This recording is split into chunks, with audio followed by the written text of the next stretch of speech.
जय श्री कृष्णा, राधे राधे सभी को। आज है हमारा 14वां दिन यानी डे 40। तो कैसे हैं आप सभी लोग? प्रभु जी की कृपा से आज हम श्रीमद् भगवद गीता का 14 डे को पढ़ेंगे और देखते हैं हम इसमें हमारे भगवान श्री कृष्ण ने हम क्या उपदेश दिए हैं। अध्याय 7। तो चलिए हम इस अध्याय को शुरुआत करते हैं भगवान की आज्ञा से। श्री भगवान ने कहा है, हे प्रतापुत्र, अब सुनो कि तुम किस तरह मेरी भावना से पूर्ण होकर और मन को मुझसे आसक्त करके योग्याभ्यास करते हुए मुझे पूर्णतः संयम रहित जान सकते हो। भगवत गीता के 7वें अध्याय में कृष्ण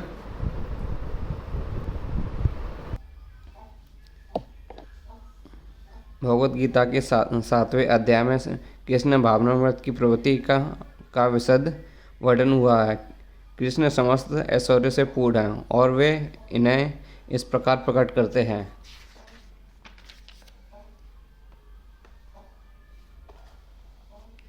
इसका वर्णन इसमें हुआ है कि इसके अतिरिक्त इस अध्याय में इसका भी वर्णन है इस कि 4 प्रकार के भाग्यशाली व्यक्ति पुरुष के कृष्ण के प्रति आसक्त होते हैं और 4 प्रकार के भाग्यहीन व्यक्ति कृष्ण की शरण में कभी नहीं आते।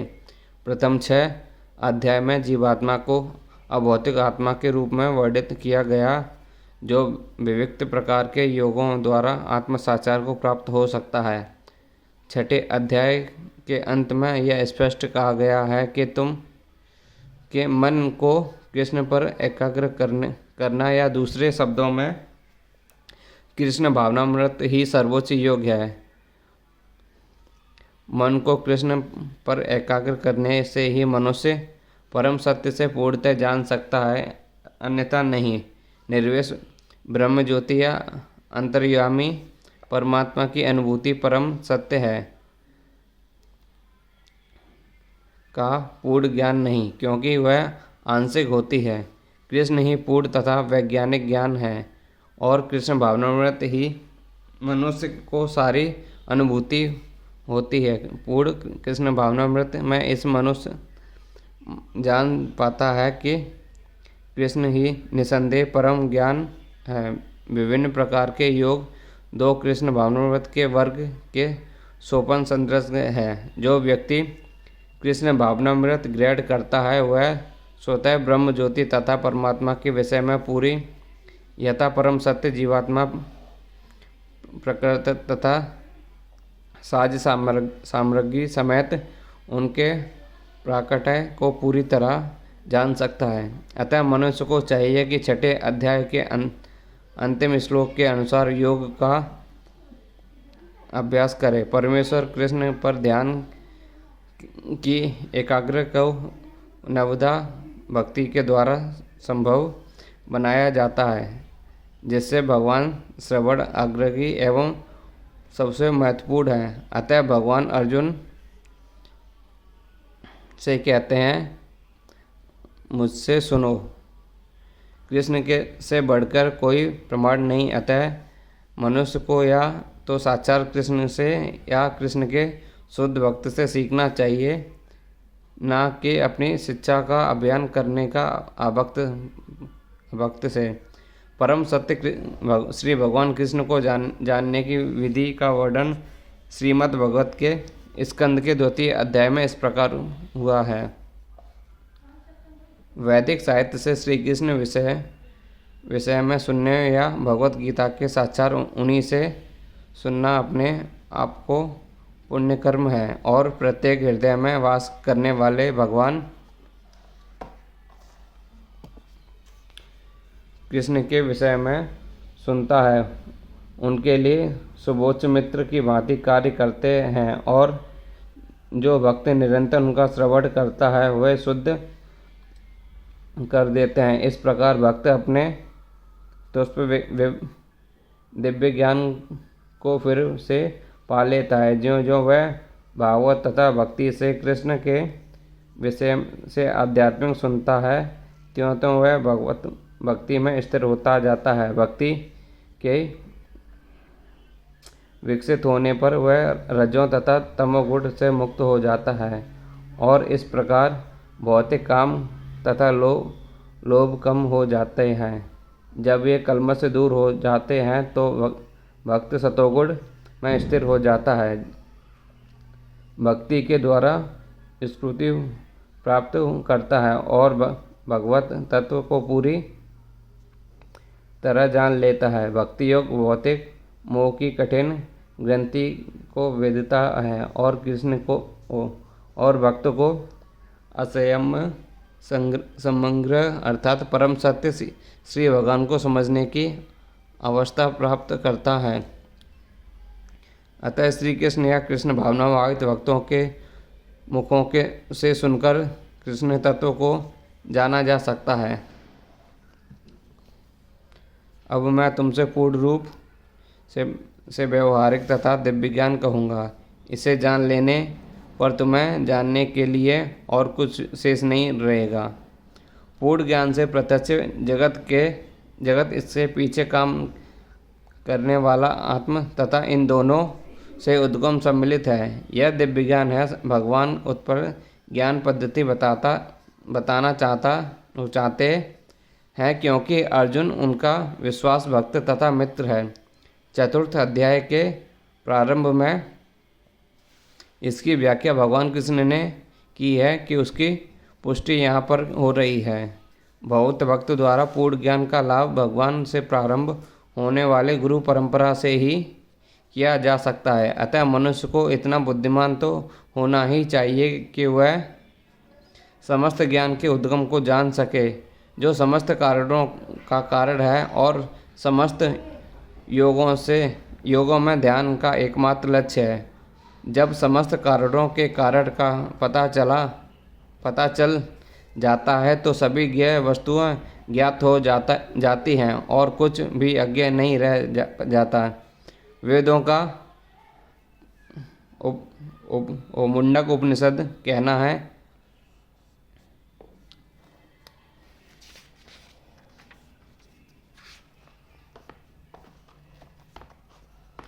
कई हजार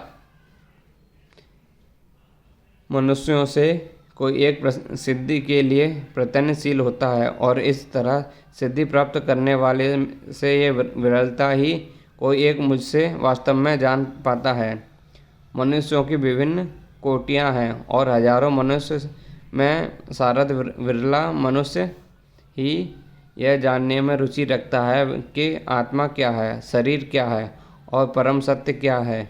सामान्यतः मानव आहार, निद्रा, भय तथा मैथुन जैसी पशुवृत्तियों में लगा रहता है और मनुष्य मुश्किल से कोई एक दिव्य ज्ञान में रुचि रखता है। गीता के प्रथम 6 अध्याय उन लोगों के लिए है जिनकी रुचि दिव्य ज्ञान में आत्मा, परमात्मा तथा ज्ञान योग, ध्यान योग द्वारा अनुभूतित की क्रिया तथा पदार्थ से आत्मा के पार्थकृत को जानने में है। किंतु कृष्ण तो केवल उन्हीं व्यक्तियों द्वारा ये हैं जो कृष्ण भावनाभाविक हैं। अन्य योगी निर्वेश ब्रह्म अनुभूति प्राप्त कर सकते हैं क्योंकि कृष्ण को जानने की अपेक्षा यह सुगम है।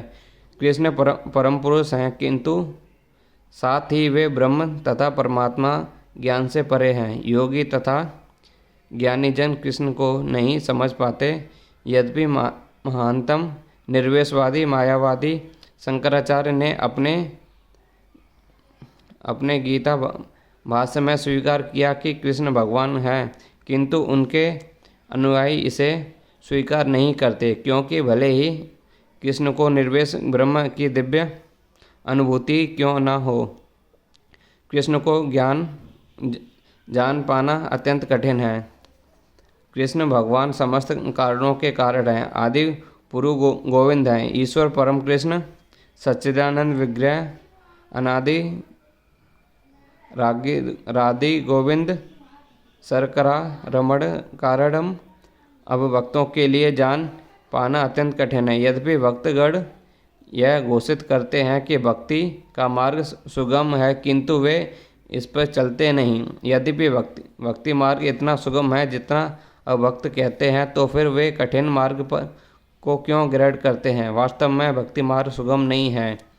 भक्ति के लिए ज्ञान ही नहीं, अनाधिकारी लोगों द्वारा ग्रहण किया जाने वाला तथाकथित भक्ति मार्ग भले ही सुगम हो, किंतु जब विधि विधानों के अनुसार दृढ़तापूर्वक इसका अभ्यास किया जाता है तो मीमांसक तथा दार्शनिक इस मार्ग से चुस्त हो जाते हैं। स्टील रूप में गोस्वामी अपनी कृति भक्ति रसामृत सिंधु लिखते हैं। यह भगवत भक्ति जो उपनिषद, पुराणों तथा नारद पंचरात्र जैसे प्रमाणिक वैदिक ग्रंथों की अवहेलना करती है, समाज में व्यर्थ ही अवस्था फैलाने वाली है। ब्रह्मवेता निर्वेशवादी या परमात्मावेता योगी भगवान श्री कृष्ण को यशोदानंदन या पार्थ सारथी के रूप में भी नहीं समझ सकते। कभी कभी बड़े बड़े देवता भी कृष्ण के विषय में भ्रमित हो जाते हैं। भगवान कहते हैं कि कोई भी मुझे उस रूप में तत्वत नहीं जानता जैसा कि मैं हूँ, और यदि कोई जानता है तो मैं ऐसा महात्मा विरला हूँ जिस अतः भगवान की भक्ति किए बिना कोई भगवान का तत्व तो नहीं जान पाता, भले ही भगवान महान विद्वान या दार्शनिक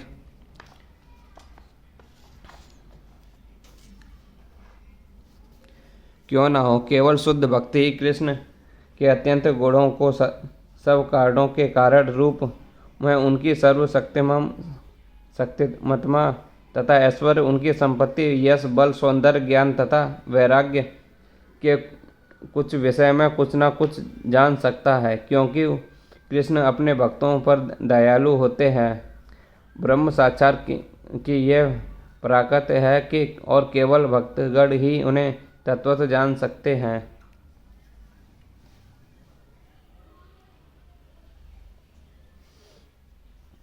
अतएव भक्ति रसामृत सिंधु में कहा गया है, कुंठित इंद्रियों के द्वारा कृष्ण को तत्वत नहीं समझा जा सकता, किंतु भक्तों द्वारा की गई अपनी दिव्य सेवा से प्रसन्न होकर वे भक्तों को आत्म तत्व प्रकाशित करते हैं।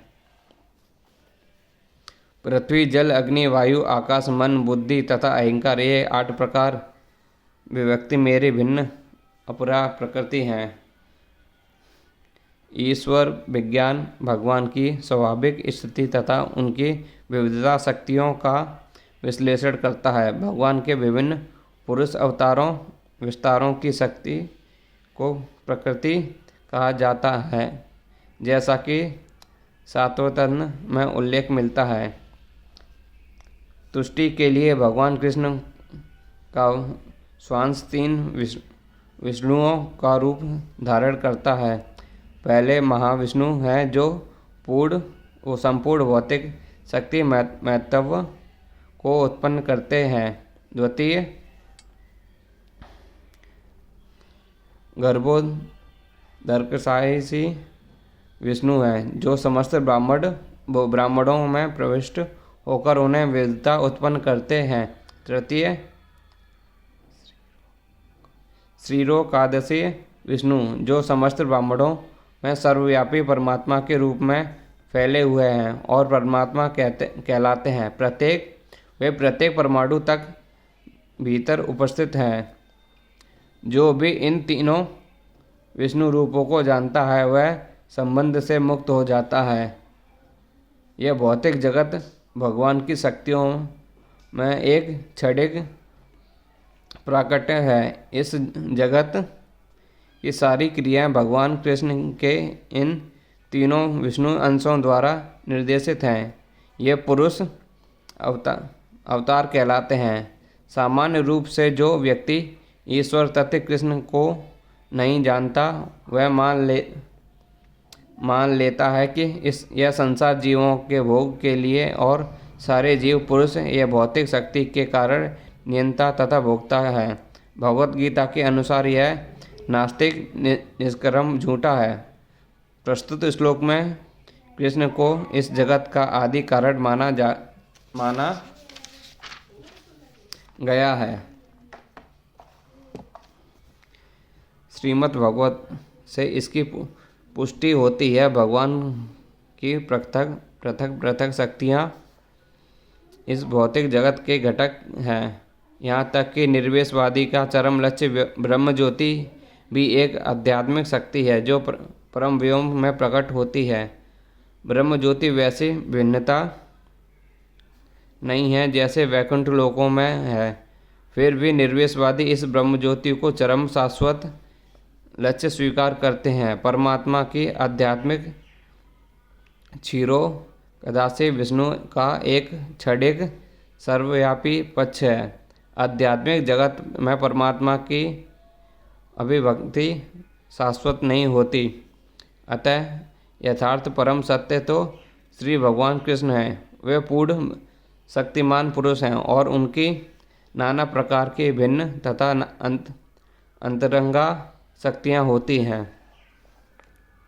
जैसा कि ऊपर कहा जा चुका है, भौतिक शक्ति 8 प्रधान रूपों में व्यक्त होती है। इससे प्रथम 5 पृथ्वी, जल, अग्नि, वायु तथा आकाश, धूल अथवा विराट स्फटिक कहलाती है, जिनमें से 5 इंद्रिय विषय जिनके नाम शब्द, स्पर्श, रूप, रस तथा गंध सम्मिलित रहते हैं। भौतिक विज्ञान में ये 10 तत्व हैं, किंतु अन्य 3 तत्वों को जिनके नाम हैं बुद्धि तथा अहंकार है। भौतिकवादी मन, बुद्धि तथा अहंकार भौतिकवादी उपेक्षित रखते हैं। दार्शनिक भी जो मानसिक कार्यकलापों से संबंध रखते हैं पूर्ण ज्ञानी नहीं, क्योंकि वे परम उद्गम कृष्ण को नहीं जानते। मिथ्या अहंकार मैं हूँ तथा यह मेरा है, जो कि संसार का मूल कारण है। इसमें विषय भोग की 10 इंद्रियों का समावेश है। बुद्धि महत्त्व नामक सामग्र भौतिक सृष्टि की सूचक है। अतः भगवान की 8 विभिन्न शक्तियों से जगत के 24 तत्व प्रकट हैं। नास्तिक सांख्य दर्शन के विषय में यह मूलभूत कृष्ण की शक्तियों की उपशाखाओं हैं और उनसे भिन्न है, किंतु नास्तिक सांख्य दार्शनिक अल्पज्ञान के कारण यह नहीं जान पाते कि कृष्ण समस्त कारणों के कारण हैं। जैसा कि भगवत गीता में कहा गया है, सांख्य दर्शन की विवेचना का यह विषय कृष्ण की बहिरंगा शक्ति का प्रकटतम है। हे महाबाहु अर्जुन, इसके अतिरिक्त मेरी एक अन्य पराशक्ति है जो उन जीवों से युक्त है जो इस भौतिक अपरा प्रकृति के साधनों का विद्रोहन कर रही हैं। इस श्लोक में स्पष्ट कहा गया है कि जीव परमेश्वर की परा प्रकृति शक्ति है। अपरा शक्ति पृथ्वी, जल, अग्नि, वायु, आकाश, मन, बुद्धि तथा अहंकार जैसे विभिन्न तत्वों के रूप में प्रकट होती है। भौतिक प्रकृति के ये दोनों रूप स्थूल पृथ्वी आदि तथा सूक्ष्म मन आदि अपरा शक्ति के प्रतिफल हैं। जीव को जो अपने विभिन्न कार्यों के लिए अपरा शक्ति का विदोहन करता रहता है, वह स्वयं परमेश्वर की पराशक्ति है। और यह वही शक्ति है जिसके कारण सारा संसार कार्यशील है। इस दृश्य जगत में कार्य करने की तब तक शक्ति नहीं आती जब तक कि पराशक्ति अर्थात जीव द्वारा यह गतिशील नहीं बनाया जा सकता। शक्ति का नियंत्रण सदैव शक्तिमान करता है, अतः जीव सदैव भगवान द्वारा नियंत्रित होते हैं। जीवों को अपना कोई स्वतंत्र अस्तित्व नहीं, वे कभी भी शक्तिमान नहीं हैं, जैसा कि बुद्धिमान मनुष्य सोचते हैं। श्रीमद् भगवद गीता में जीव तथा भगवान के अंतर को इस प्रकार बताया गया है। हे परम शाश्वत, यदि सारे देवदारी जीव आप ही की ही तरह शाश्वत हैं तो एवं सर्वव्यापी होते तो वे आपके नियंत्रण में ना होते, किंतु यदि जीवों को आपकी सूक्ष्म शक्ति के रूप में मान लिया जाए तब तो वे अपने आप को परम नियंत्रण में आ सकते हैं। अतः वास्तविक मुक्ति तो आपकी शरण में जाना और इस शरण गति में वे सुखी होंगे। उस स्वरूप में विभिन्न नियंत्रता बन सकते हैं। अतः अल्पज्ञ पुरुष जो अद्वैतवाद के पक्षधर हैं और इस सिद्धांत का प्रचार करते हैं कि भगवान और जीव सभी प्रकार से एक दूसरे के समान हैं, वास्तव में विदूषित मत द्वारा निर्देश होते हैं।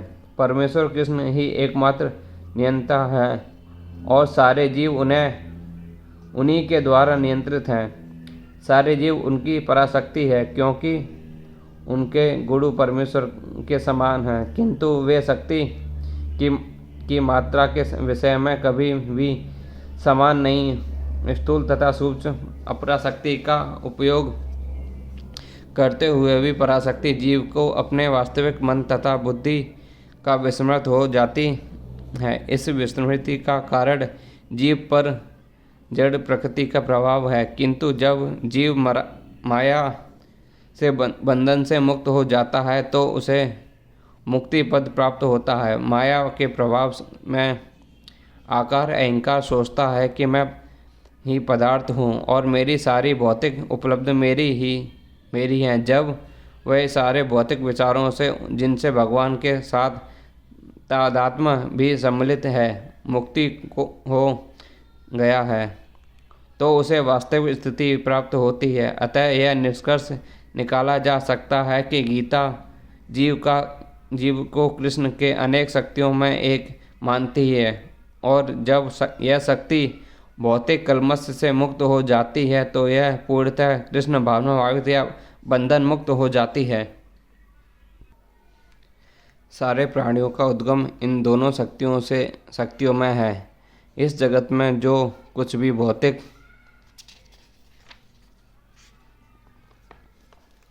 तथा आध्यात्मिक है उसकी उत्पत्ति प्रबल मुझे ही जानो। जितनी वस्तुएं विद्यमान हैं वे पदार्थ तथा आत्मा के प्रतिफल हैं। आत्मा सृष्टि का मूल क्षेत्र है और पदार्थ आत्मा द्वारा उत्पन्न किया जाता है। भौतिक विकास की किसी भी अवस्था में आत्मा की उत्पत्ति नहीं होती, अपितु यह भौतिक जगत आध्यात्मिक शक्ति के आधार पर ही प्रकट होता है। इस भौतिक शरीर का इसलिए विकास हुआ है क्योंकि इसके भीतर आत्मा उपस्थित है। एक बालक धीरे धीरे बढ़कर कुमार तथा अंत में युवा बन जाता है क्योंकि उसके भीतर आत्मा उपस्थित है। इस प्रकार इस विराट ब्रह्मांड की समग्र दृष्टि का विषय विकास परमात्मा विष्णु की उपस्थिति के कारण होता है। अतः आत्मा तथा पदार्थ मूलतः भगवान की दो शक्तियाँ हैं जिनके सहयोग से विराट ब्रह्मांड प्रकट होता है। अतः भगवान ही अपने वस्तुओं के आदि कारण हैं। भगवान का अंश रूप जीवात्मा भले ही किसी गगनचुंबी प्रसाद या किसी महान कारखाने या किसी महानगर का निर्माता हो सकता है, किंतु यह विराट ब्रह्मांड का कारण नहीं हो सकता। इस विराट ब्रह्मांड का सृष्टा भी विराट आत्मा या परमात्मा है और परमेश्वर कृष्ण विराट तथा लघु दोनों ही आत्माओं के कारण, अतः वे समस्त कारणों के कारण हैं। इसकी पुष्टि कठोपनिषद में हुई है। हे धनंजय मुझ में श्रेष्ठ कोई सत्य नहीं। जिस प्रकार मोती धागे में गुथे रहते हैं उसी प्रकार सब कुछ मुझ पर ही आश्रित है। परम सत्य साकार है या निराकार पर सामान्य विवाद चलता है। जहाँ तक भगवत गीता का प्रश्न है। परम सत्य तो श्री भगवान कृष्ण हैं और इसकी पुष्टि पद पद पर होती है। इस श्लोक में विशेष रूप से बल दिया है कि परम सत्य पुरुष रूप में इस बात की पहचान भगवान ही परम सत्य ब्रह्म संहिता में इसकी पुष्टि हुई है। ईश्वर परम कृष्ण सच्चिदानंद विग्रह परम सत्य श्री भगवान कृष्ण ही हैं और आदि पुरुष हैं। समस्त आनंद के आहार गोविंद हैं और सच्चिदानंद स्वरूप हैं। ये सब प्रमाण निर्वाद रूप में प्रमाणित करते हैं। यह परम सत्य परम पुरुष जो समस्त कारणों का कारण है, फिर भी निर्विश्वादी श्वेता उपनिषद उपलब्ध वैदिक मंत्र के आधार पर तर्क करते हैं। भौतिक जगत में ब्रह्मांड के आदि जीवों द्वारा जीव ब्रह्मा को, देवताओं, मनुष्य तथा मुनि को निम्न प्राणियों में सर्वश्रेष्ठ माना जाता है, किंतु ब्रह्मा के परे एक इंद्रियातीत ब्रह्म है जिसका कोई भौतिक स्वरूप नहीं होता और जो समस्त भौतिक कल्मश से रहित होता है। जो भौतिक उसे जान लेता है वह भी दिव्य बन जाता है, किंतु उसे नहीं जान पाते जो सांसारिक दुखों को भोगते रहते हैं। निर्विशवादी अमरूप पद शब्द पर विशेष बल देते हैं, किंतु यह अमरूप शब्द निराकार नहीं, यह दिव्य सच्चिदानंद स्वरूप का सूचक है, जैसा कि ब्रह्म संहिता में वर्णित है और ऊपर से उद्धृत श्वेतांतर उपनिषद के अन्य श्लोक में भी इसकी पुष्टि होती है। मैं उन भगवान को जानता हूँ जो अंधकार की समस्त भौतिक अनुभूतियों से परे हैं। उनको जानने वाला ही मनु जन्म तथा मृत्यु के भवबंधन का उल्लंघन कर सकता है। उस परम पुरुष के इस ज्ञान के अतिरिक्त मोक्ष का कोई अन्य साधन नहीं है। उन परम पुरुष से बढ़कर कोई सत्य नहीं है, क्योंकि वे श्रेष्ठतम है और सूक्ष्म से भी सूक्ष्मतर है और महान से भी महानतम है। वे मूक वृक्ष के समान स्थिर हैं और दिव्य आकाश को प्रकाशित करते हैं। जिस प्रकार वृक्ष अपनी जड़ें फैलाते हैं, वे सभी अपनी विस्तृत शक्तियों का प्रसार करते हैं। इस श्लोक के निष्कर्ष निकलता है कि परम सत्य ही श्री भगवान है और जो अपनी विविधता परा शक्तियों द्वारा सर्वव्यापी है। हे कुंती पुत्र, मैं जल का स्वाद हूँ, सूर्य तथा चंद्रमा का प्रकाश हूँ, वैदिक मंत्रों में ओंकार हूँ, आकाश में ध्वनि हूँ तथा मनुष्य में सामर्थ्य हूँ। यह श्लोक बताता है कि भगवान किस प्रकार अपनी विविधता तथा अपरा शक्तियों द्वारा सर्वव्यापी हैं। परमेश्वर की प्रारंभिक अनुभूति उनकी विविध शक्तियों द्वारा हो सकती है और इस प्रकार उनका निराकार रूप में उनका होता है। जिस प्रकार सूर्य देवता एक पुरुष हैं और अपनी सर्वव्यापी शक्ति सूर्य प्रकाश द्वारा अनुभव किया जाता है, उस प्रकार भगवान अपने धाम में रहते हुए भी अपनी सर्वव्यापी शक्तियों द्वारा अनुभव किए जाते हैं। जब जल का स्वाद जल का मूलभूत गुण है।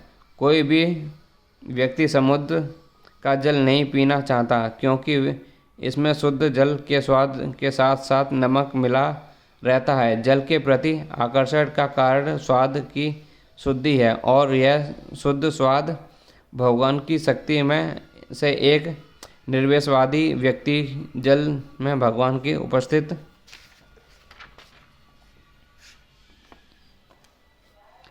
जल के स्वाद के कारण अनुभव करता है और सद्गुणी भगवान का गुणगान करता है, क्योंकि वे प्यास बुझाने के लिए सुरवासु जल प्रदान करते हैं। परमेश्वर को अनुभव करने की यही विधि है। व्यवहारत सद्गुण तथा निर्वेशवाद में कोई मतभेद नहीं। जो ईश्वर को जानता है वह यह भी जानता है कि प्रत्येक जीव में एक साथ सद्गुण बोध तथा निर्गुण निरहित होता है और इनमें कोई विभेद नहीं। अतः भगवान चैतन्य ने अपने शुद्ध सिद्धांत प्रतिपादित किया जो अत्यंत भेदभाव तथा तत्व कहलाता है। सूर्य तथा चंद्रमा का प्रकाश भी मूलतः ब्रह्म ज्योति से निकला है जो भगवान का निर्वेश प्रकाश है।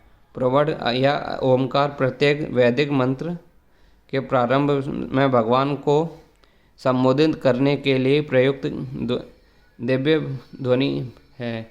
चूँकि निर्वेशवादी परमेश्वर कृष्ण को उनके असंख्य नामों के द्वारा पुकारने से भयभीत रहते हैं, अतः वे ओमकार का उच्चारण करते हैं किंतु उन्हें इसकी तनिक भी अनुभूति नहीं होती। ओमकार कृष्ण का शब्द स्वरूप है। कृष्ण भावनामृत का क्षेत्र व्यापक है और जो इस भावनामृत को जानता है वह धन्य है। जो कृष्ण को नहीं जानते वह मोहग्रस्त रहते हैं। अतः कृष्ण का ज्ञान मुक्ति है और उनके प्रति अज्ञान बंधन है। मैं पृथ्वी की आग सुगंध हूँ और अग्नि की ऊष्मा हूँ। मैं समस्त जीवों का जीवन तथा तपस्वियों का तप हूँ। पुण्य का अर्थ है जिसमें प्रकार ना हो। अतः आग इस जगत में प्रत्येक वस्तु में कोई ना कोई सुगंध होती है। यथा फूल की सुगंध या जल, पृथ्वी, अग्नि, वायु आदि की सुगंध समस्त वस्तुओं में व्याप्त अदूषित भौतिक गंध है जो आद्य सुगंध है और वह कृष्ण है। इस प्रकार प्रत्येक वस्तु का एक विशिष्ट स्वाद रस होता है और इस स्वाद के रसायनों को मिश्रण द्वारा बदला जा सकता है। अतः प्रत्येक मूल वस्तु में कोई ना कोई गंध तथा स्वाद होता है। विभासु का अर्थ अग्नि है। अग्नि के बिना ना तो फैक्ट्री चल सकती है ना भोजन पक सकता है। यह अग्नि कृष्ण है। अग्नि का तेज ऊष्मा भी है। वह वैदिक चिकित्सा के अनुसार उपचार का कारण पेट में अग्नि की मंदता है, अतः पाचन तक के लिए अग्नि आवश्यक है। कृष्ण भावनामृत में इस हम बात से अवगत होते हैं कि पृथ्वी, जल, अग्नि, वायु प्रत्येक सक्रिय तत्व, सारे रसायन, सारे भौतिक तत्व कृष्ण के कारण हैं। मनुष्य की आयु भी कृष्ण के कारण है। अतः कृष्ण की कृपा से ही मनुष्य अपने को दीर्घायु और अल्पजीवी बना सकता है। अतः कृष्ण भावनामृत प्रत्येक क्षेत्र में सक्रिय रहता है। हे प्रतापुत्र, यह जान लो कि मैं समस्त जीवों का आदि बीज हूँ। बुद्धिमान की बुद्धि तथा समस्त तेजस्वी पुरुषों का तेज हूँ। कृष्ण समस्त पदार्थों के बीज हैं। कई प्रकार के चार तथा अचर हैं, जीव हैं। पक्षी, पशु, मनुष्य तथा अन्य सजीव प्राणी चर हैं। पेड़ पौधे अचर, वे चल नहीं सकते, केवल खड़े रहते हैं। प्रत्येक जीव 24 लाख योनियों के अंतर्गत है, जिनमें 84 लाख योनियों के अंतर्गत है, जिनमें से कुछ चर और कुछ अचर हैं, किंतु इन सबके जीवन के जीव स्वरूप श्री कृष्ण हैं। जैसा कि वैदिक साहित्य में कहा गया है कि ब्रह्म या परम सत्य वह है जिससे प्रत्येक वस्तु उद्भूत है। कृष्ण परम ब्रह्म या परमात्मा है। ब्रह्म तो निर्वेश है किंतु परम ब्रह्म साकार है। निर्वेश ब्रह्म साकार रूप से आधारित हैं। यह भगवत गीता में कहा गया है। अतः आदि रूप में कृष्ण समस्त वस्तुओं के उद्गम हैं। वे मूल हैं। जिस प्रकार सारे वृक्ष का पालन करता है, उसी प्रकार कृष्ण मूल होने के कारण इस जगत में के समस्त प्राणियों का पालन करते हैं। इसकी पुष्टि वैदिक साहित्य कठोपनिषद में हुई है। वे समस्त नित्यों के नित्य हैं। वे समस्त जीवों के परम जीव हैं और वे ही समस्त जीवों का पालन करने वाले हैं। मनुष्य बुद्धि के बिना कुछ नहीं कर सकता। कृष्ण भी कर सकता और कृष्ण भी कहते हैं कि मैं ही समस्त बुद्धि का मूल हूँ। जब तक मनुष्य बुद्धिमान नहीं होता, वह कृष्ण को समझ नहीं पाता। मैं बलवानों का कामनाओं तथा इच्छा से रहित बल हूँ। हे भारतवंश अर्जुन, मैं वह काम हूँ जो धर्म के विरुद्ध नहीं है। बलवान पुरुष की शक्ति का उपयोग दुर्बलों की रक्षा के लिए होना चाहिए, व्यक्तिगत आक्रमण के लिए नहीं। इसी प्रकार धर्मशास्त्र मैथुन संतानोन्पत्ति के लिए होना चाहिए, अन्य कार्यों के लिए नहीं। अतः माता पिता का उत्तरदायित्व है कि वे अपनी संतान को कृष्ण भावना भावित बनाएं। जय श्री कृष्ण। राधे राधे सभी को। तो आज हम इसको यहीं पे विराम देते हैं। बाकी हम कल से आगे से यहाँ से प्रारंभ करेंगे। हरे कृष्णा कृष्णा कृष्णा हरे हरे, हरे राम राम राम हरे हरे। तो चलिए प्रभु जी, मिलते हैं कल इसी टाइम पे। बाकी आप भी श्रीमद् भगवद गीता को पढ़ सकते हैं। जो लोग पढ़ने नहीं जानते वो कृपया करके यूट्यूब वगैरह से या कहीं से भी पढ़ सकते हैं, सुन सकते हैं। तो चलिए मिलते हैं आपको कल इसी टाइम पे। धन्यवाद।